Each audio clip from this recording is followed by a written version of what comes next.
अस्सलाम वालेकुम दोस्तों, क्या हाल चाल है आपकी। उम्मीद करती हूँ कि आप ठीक होंगे। और आज मैं आप लोगों के टेक्निक्स लेके आई हूँ। जैसे कि आपको पता है कि मैं डिफरेंट टेक्निक्स आप लोगों के लिए लाती रहती हूँ। तो आज की टेक्निक्स भी जो है वो बहुत मज़े की है और इसमें बहुत खूबसूरत से कलर्स जो हैं वो आपको नज़र आएंगे। और आज मैं जिस मटेरियल के साथ काम कर रही हूँ इसमें मैं 3011 यूज़ कर रही हूँ 40 वॉल्यूम के साथ। और इसके साथ मैं 8 नंबर जो है 8.1 नंबर यूज़ कर रही हूँ 30 वॉल्यूम के साथ। ठीक है, जो मैंने 3011 नंबर लिया है इसमें मैं 40 वॉल्यूम डबल रेशो में जो है वो यूज़ करूँगी।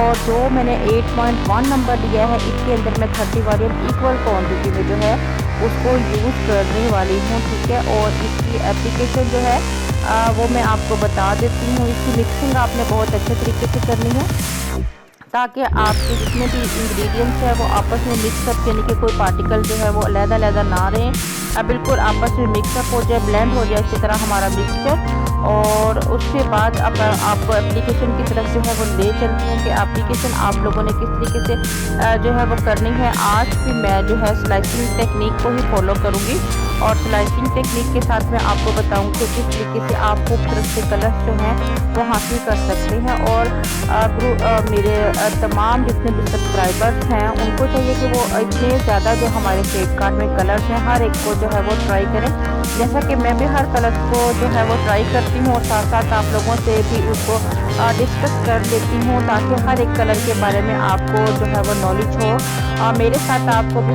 हर एक कलर के बारे में नॉलेज हो और आप आंखें बंद करके हर एक कलर के साथ जो है वो इजीली जो है वो काम कर सके। तो इतने खूबसूरत जो है हमारे पास कलर्स मौजूद हैं। शेड कार्ड खोले तो उसमें आए दिन नए से नए कलर जो है वो ऐड होते रहते हैं। क्यों शेड कार्ड जो है वो इस वक्त मेरे पास मौजूद है और उसमें बहुत सारे कलर का दिख जाता है कि मैं हर एक कलर के साथ जो है वो काम करूं और आप लोगों के साथ शेयर भी करूं।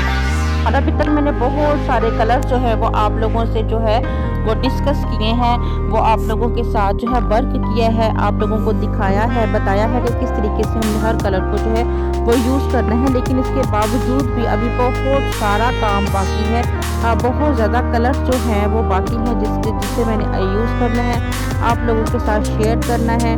और बहुत ज़्यादा आपके कमेंट भी हैं जिनको मैंने आपकी बहुत सारी प्रॉब्लम्स भी हैं जिनको अभी सोल्व करना बाकी है। जैसे जैसे मुझे टाइम मिलता है, जैसे जैसे मेरे पास क्लाइंट मुझे मिलता है, मॉडल मिलता है, जैसे जैसे मुझे न्यू कलर की कोई थ्योरी के बारे में पता चलता है, मेरी कोशिश यही होती है कि मैं जल्द से जल्द उसका इंट्रोडक्शन आपसे करा दूँ। तो आज भी मुझे ये कलर्स जो है वो एक डिफरेंट सा यानी कि लुक देखने को मिलेगा। इंशाल्लाह आप लोगों के साथ शेयर करना बहुत अच्छा भी लगेगा कि आज मैं जो कलर्स यूज़ कर रही हूँ, क्योंकि मैंने इससे पहले 3017 के साथ जो है वो काम किया है, वर्क किया है और आप लोगों को बहुत अच्छे उसके रिजल्ट जो हैं वो देखने को मिले। आप लोगों ने अप्रिशिएट भी किया और बहुत सारे मेरे स्टूडेंट्स ऐसी हैं जिन्होंने जो है वो 3017 के साथ खुद भी वर्क किया है, प्रैक्टिकल करके दिखाया है और बहुत सारी पिक्चर्स भी मुझे शेयर की हैं कि उन्हें इस कलर्स के रिजल्ट बहुत अच्छे लगे हैं। ठीक है, तो 3017 के बाद अब मैं 3011 जो है वो आप लोगों के साथ शेयर करूँगी। ऐसे हमारे हेयर्स जो बहुत ज़्यादा ब्लैक होते हैं उनके लिए 3017 बेस्ट कलर है कि वो बहुत ज़्यादा आपके बालों को जो है वो यानी कि रेड को या येलो पिगमेंट को बिल्कुल भी नहीं हमारे हेयर्स पे रहने देता, फटाफट से यूटिलाइज जो है वो कर देता है। इसके अलावा अगर हमारे हेयर्स का कलर जो है डार्क ब्राउन या मीडियम ब्राउन है तो 3011 उसके लिए बहुत बेस्ट ऑप्शन है। एश ब्लॉन्ड कलर को हासिल करने के लिए बहुत खूबसूरत जो है वो कलर देने वाला है 3011। तो आप 3011 को भी एक दफ़ा जो है वो और ट्राई करें कि 3011 आपको किस तरीके का जो है किस तरह का जो है वो कलर देता है। तो ज़्यादा डार्क है इसके लिए 3017 और मीडियम के लिए 3011। तो कलर का अच्छा मैं आपको जो है वो बता रही हूँ, डिस्कस कर रही हूँ आप लोगों से। इसके अलावा जो है वो 8.1 नंबर जो है वो मैं बेस कलर के लिए जो है वो यूज़ कर रही हूँ ताकि हमारी हाईलाइट के साथ स्लाइसिंग के साथ लाइट सा बेस कलर भी हमारा जो है वो चेंज हो जाए। ठीक है, और अभी जिन कलर के साथ मैंने काम नहीं किया इंशाल्लाह ताला मेरी कोशिश होगी कि मैं जल्द से जल्द इन कलर्स के साथ भी आप लोगों के साथ जो है वो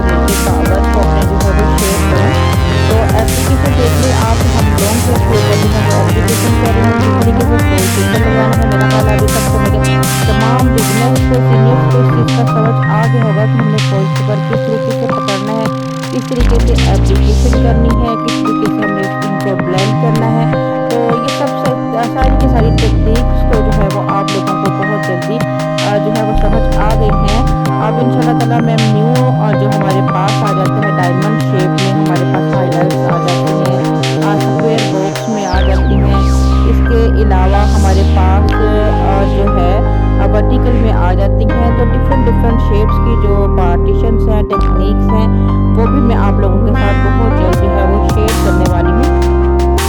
तो अगर आपको ये वीडियोस जो हैं बहुत माशाल्लाह से आप लाइक करते हैं, अप्रिशिएट करते हैं, आगे बहुत अच्छा भी लगता है आप लोगों के कमेंट देख के, इतने अच्छा जो है वो आप हौसला अफजाई जो करते हैं, तो एक एनर्जी भी पैदा होती है कि आप लोगों के लिए जो है वो और मज़ीद जो है अच्छी वीडियोस जो हमें बनाई जाए, आप लोगों के साथ शेयरिंग की जाए। तो बहुत एक अच्छा प्लेटफॉर्म जो है वो मुझे भी मिला है आप लोगों के साथ शेयरिंग करने के लिए, और आप लोगों को भी सीखने के लिए एक अच्छा प्लेटफॉर्म जो है वो फ्राहम किया गया है, ताकि आप घर बैठे बहुत सारी हमारी स्टूडेंट्स ऐसी हैं कि वो बहुत ज़्यादा प्रॉब्लम्स का शिकार हैं। अगर उनके सैलून्स नहीं हैं और प्रॉपर उनको गाइडेंस नहीं मिलती, तो वो काम उनका एक तरह से रुक सा जाता है। लेकिन अगर इस तरीके से वो हम सब लोग अपना काम जो है वो एक दूसरे से शेयर करें, तो मेरा ख्याल से जो हमारी बहनें हैं जिनको प्रॉब्लम है, घर से नहीं निकल सकती, या उनको कोई अच्छा टीचर नहीं मिल पाता, तो उनके लिए भी जो है वो एक प्लेटफॉर्म बन जाता है, और वो बहुत इजीली जो है वो सीख सकती हैं। प्रॉपर जो है मैं एप्लीकेशन तमाम फॉइल पेपर की जो एप्लीकेशन है फुल हैंड पे जो है वो इसकी कर दूँगी। इसके अलावा जो हमारा क्राउन है उसमें भी एक स्क्वायर बॉक्स लेके उस पर भी मैं जो है अपनी पार्टीशन करूँगी, और इसके अलावा साइड्स पे भी मैं अपनी पार्टीशन जो है वो कंप्लीट करूँगी।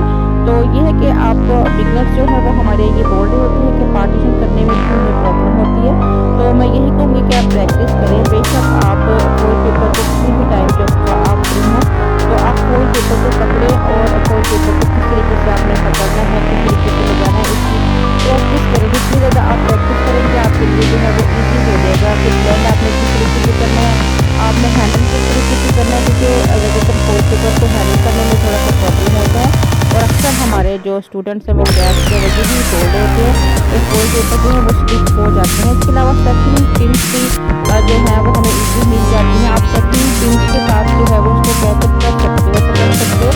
अगर आप हर फॉइल पेपर के साथ एक पिन लगा दें, तो उससे भी आपको ईजी हो जाता है कि आपके फॉइल पेपर बहुत ज़्यादा स्लिप होकर जो है वो नीचे की तरफ नहीं आ रहे होते। इसके अलावा मैंने तो आपको बता दिया है कि आप फॉइल पेपर पर अगर आप थोड़ा सा मटीरियल लगा लेते हो, तो आपका जो पेपर बिल्कुल भी हिलता नहीं है। लेकिन इसके बावजूद भी अगर आपको कोई प्रॉब्लम आ रही होती है, तो आप सेटिंग पिन का भी यूज़ कर सकते हैं, या फिर आप ऐसा कर सकते हो किसी की हेल्प ले लिया करें। कोई बंदा आपके साथ ऐसा हो, बंदी जो आपके ऊपर से फॉइल पेपर को अच्छी तरीके से जो है वो पकड़ के रखे, और आप जो है वो बहुत अच्छी तरीके से फिक्स करके लगा लें। शुरू में आपको थोड़ी सी प्रॉब्लम होगी, लेकिन जैसे जैसे आप जो है अपना वर्क करती चली जाएगी, आपको जो है वो बहुत ईजी लगने लगेगा ये मेथड। इसलिए मैं यही कहती हूँ कि आप प्रैक्टिस लाजमी करें।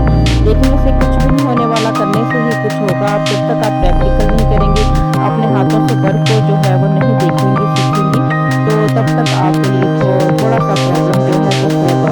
और अगर आपको ये थोड़ा सा इस तरह से एप्लीकेशन करने में प्रॉब्लम होता है कि आपको एक बेस कलर और एक हाईलाइट्स का जो है मेथड थोड़ा सा मुश्किल लगता है, तो आप उसको ईजी भी कर सकते हैं। यानी पहले आप पूरे हेयर्स पे जो है वो, इससे पहले मैंने आपको वीडियोस में बताया, बल्कि दिखाया था कि पूरे हेयर से पहले आप बेस बना लें, उसके बाद आप हाईलाइट्स वाले जो फॉइल पेपर है वो लगा लें। तो इस तरीके से भी आप अपने काम को जो है वो ईजी कर सकती हैं। मकसद ये है कि आप जो जैसे भी काम करें आसानी के साथ जो आपसे हो जाए, यानी कि आप ज़रूरी से बहुत मुश्किल टेक्निक्स को ही जो है फॉलो करके जो है वो अच्छा काम कर सकते हैं। शुरू में आप इसी टेक्निक्स को जो है वो फॉलो करें। जब आपके लिए इसी टेक्निक्स जो हैं बहुत ईजी हो जाएंगी, तो फिर आप जो है थोड़ी सी डिफिकल्ट वाली टेक्निक्स हैं उनको फॉलो करें। तो ऐसे आस्ता आप इंशाल्लाह ताला जो है अपना तमाम वर्क जो है वो इंशाल्लाह जल्दी कर पाएंगी, सीख पाएंगी। तो ये भी मेरी आप लोगों से जो है वो रिक्वेस्ट है कि लाजमी जो है आप जो है चैनल को सब्सक्राइब भी करें, लाइक करें, कमेंट करें, इसको आगे शेयर करें, ताकि आप जैसी और भी हमारी बहनें जिनको ज़रूरत है, जो अपने घरों से नहीं निकल सकती, जो सीखने में जिनको दुश्वारियाँ पेश आ रही हैं, लेकिन उनकी मजबूरी भी है कि उन्हें सीखना है, या उनको कोई भी तरह की घरेलू प्रॉब्लम्स हैं और वो इस तरफ आना चाहती हैं, तो उनकी भी जो है वो आप इजीली हेल्प कर सकें। तो प्रॉपर मैंने अकाउंट पे भी अपने जो वॉलपेपर की एप्लीकेशन जो है वो कर ली है, और ऑलमोस्ट हमारी जो है वो एप्लीकेशन कंप्लीट होने वाली है। साथ साथ हमारी इन कलर्स की एप्लीकेशन के बाद हमें बहुत ज़्यादा ज़रूरत नहीं होती कि हम कोई यूटिलाइज़ करना पड़ेगा, क्योंकि ये कलर्स ही इतने खूबसूरत हमें कलर्स दे देते हैं कि हमें लास्ट में जो है ज़्यादा प्रॉब्लम्स का सामना नहीं करना पड़ता। बहुत कम हालात में ऐसा होता है कि हमें किसी यूटिलाइजेशन कलर्स की जो है वो ज़रूरत होती है, या यानी कि हमें यूटिलाइज़ करने की ज़रूरत होती है, या हमें कोई और यानी कि चीज़ लगाने की ज़रूरत होती है। तो हमारी बेस कलर भी एक ही बार में जो है वो बन जाती है, और इसके अलावा हमने क्योंकि जो हाईलाइट्स की है वो भी एक कलर ब्रिज के साथ ही की है, तो उसके बाद भी मुझे 5 कलर की ज़रूरत नहीं पड़ती। तो इस तरह हमें बहुत इजीली जो है बहुत मज़े के जो है कलर देखने को मिल जाते हैं।